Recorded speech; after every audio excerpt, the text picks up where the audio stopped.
Today I'm doing some plastic trim restoration on this Saab 9.3 scuttle panel, and I'm going to be using some black plastic trim paint.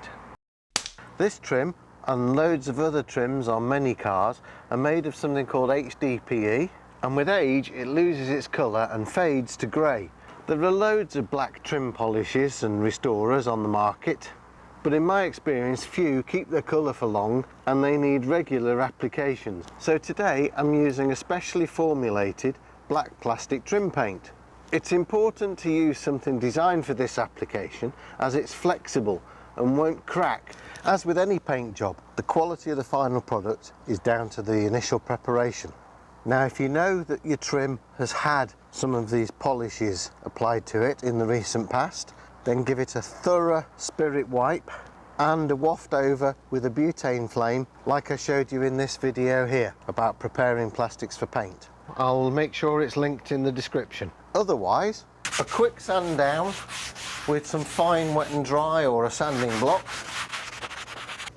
Don't go too wild. Something around 600 grit will do quite nicely. Follow that up with a spirit wipe using a clean microfiber cloth and either some cellulose thinners or meths or isopropyl alcohol or paint preparation cloth. I want to make sure to get all the dirt out of the pores of the material and allow the alcohol to do its work to prep the surface.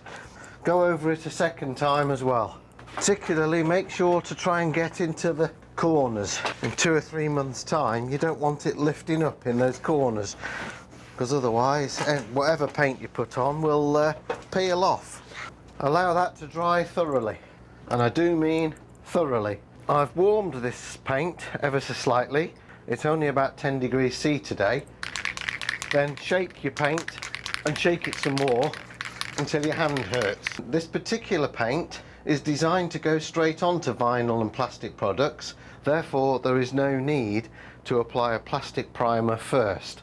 And once you're satisfied that you've thoroughly shaken your paint and that your surface is dry and ready to go, the first coat should be a light coat. Go for about 10 to 20% overlap of the strokes. Second coat should also be a light coat but marginally heavier with about a 30% overlap. And then your final coat should be a wet coat, and you should be looking for 50% or so overlap. And of course make sure to follow the contours if it's a complex shape. Leave your trim to dry at least overnight, preferably in a warm place away from drafts and dust. And here's the finished product, which I think looks absolutely great.